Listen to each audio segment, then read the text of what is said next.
जाति से कुम्हार था। उसके घर में कोई नहीं, उसका एक पोता था। वो पोता रोज मजदूरी करने जाता था। मजदूरी में उसे जो मिल जाता था उससे वो शाम को दुकान पे से आटा सब्जी वगैरह ले आता। बाबा पोते दोनों खा लेते थे। और इसी तरह से एक चातक का बच्चा था। वो अपने बाप से कहता, चातक पानी आकाश से पीता है। जो कन्यामानी नक्षत्र में बारिश हो तो चातक अपना मुंह ऊपर कर देता है। जो बूंद उसके मुंह में पड़ेगी उससे प्यास बुझ जाएगी, अन्यथा हमेशा पीऊ पीऊ पीऊ की आवाज करता रहता है। वो चातक का बच्चा कहने लगा, हमें प्यास लगी, हम पानी पिएंगे जरूर। कह लगे, यहां जहां भी तुम पानी पियोगे सब पानी गंदे हैं, कहीं का पानी अच्छा नहीं। कहता है, सबका गंदा है लेकिन गंगा का तो गंदा नहीं है। कह लगे, गंगा का पानी पीना चाहो पियाओ जाकर। गंगा बहुत दूर पड़ती है, तो गंगा का पानी पीने के लिए चले।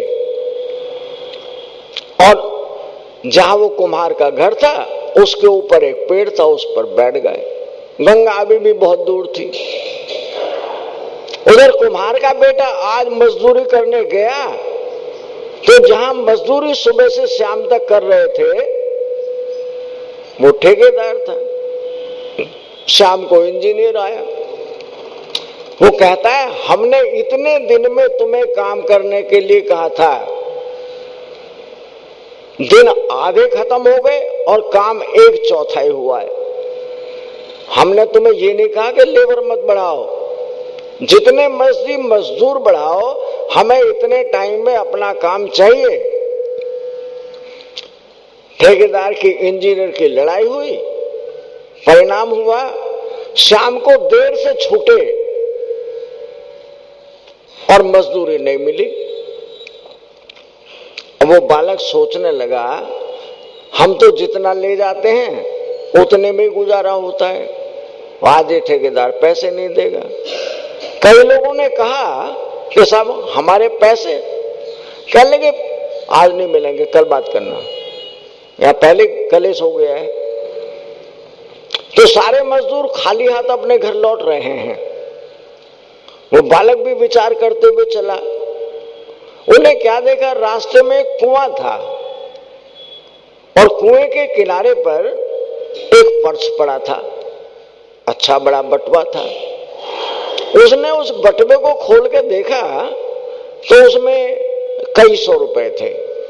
सोचने लगा, किसी अमीर आदमी का है, गरीब का नहीं। तो ये जितने लोग हैं, या ठेकेदार हैं, या जितने लोग हैं, तो सब गरीब आदमी हैं। उसने नजर घुमा के देखी, दिन छिपे का टाइम था कि दूर पे एक गाड़ी खड़ी हुई है। वो दौड़ा दौड़ा उस गाड़ी के पास गया और वो गाड़ी पहले कुएं के पास भी खड़ी हुई थी, इतना भी उसको पता है। तो उसके पास गया, जाकर कहता है कि तुम्हारा कुछ खोया तो नहीं है? तो महिला कहती है, हाँ मेरा खो गया है। इधर उधर देखा तो मेरा बटुआ खो गया है। बटुआ कैसे खो गया? उसके पुरुष पूछते हैं, बटुआ कैसे खो गया? कि रख के भूल गए, खो गया। तो उस बटुए में तुम्हारे कितने रुपए? वो महिला बता देती है, इसमें इतने रुपए, इतनी इसमें 58 54 या 51 आए। वो उसने बताई। उस बालक ने कहा, ये तो नहीं है? कि हाँ बेटा यही है। अपने पैसे गिन लो इसमें। कहने, जब तुमने हमें दिए हैं तो इसमें पैसे पूरे हैं। कि नहीं, पहले गिनो इन्हें। उसने गिनना शुरू किया तो पैसे पूरे थे। वो उसमें से उसको मजदूरी मिलती थी 1.5 रुपया रोज, वो 5 रुपए उसमें से दे रही है कि तुम 5 रुपए हमारी तरफ से रख लो। कहने, हम किसी का दिया हुआ नहीं लेते हैं, केवल मेहनत का खाते हैं।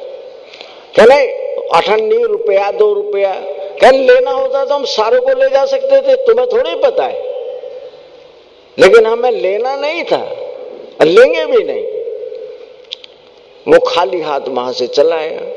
अब अपने घर आया, बाबा सोच रहे थे पता नहीं आज कहां चला गया, इतनी देर हो गई अब तक नहीं आया है। तो जहां देर होती है वहां डर भी होता है, पता नहीं कि झगड़ा हो गया, कि फिसाद हो गई, पैसा नहीं मिला, क्या हुआ है। उधर भूख भी तीक्ष्ण होती जा रही है।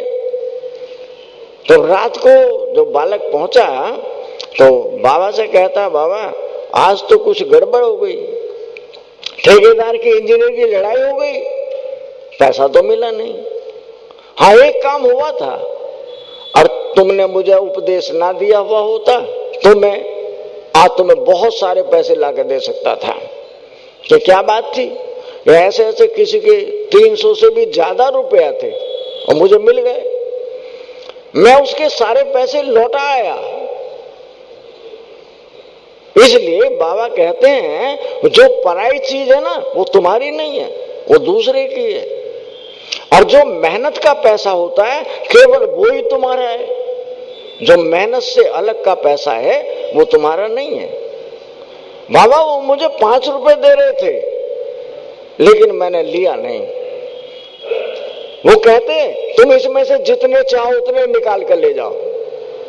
मैंने कहा हम बिना मेहनत का पैसा नहीं रखते, हमने मेहनत नहीं की है, तुम्हारा पैसा तुम्हें लौटाया है। तो बाबा की आंखों में आंसू आ गए, कहने बाबा आज रोटी तो मिलेगी नहीं। कि बेटा रोटी मिल गई, बस इतनी बड़ी रोटी तुमने मुझे दी है कि मेरा मन भर गया है, मेरा पेट भर गया है।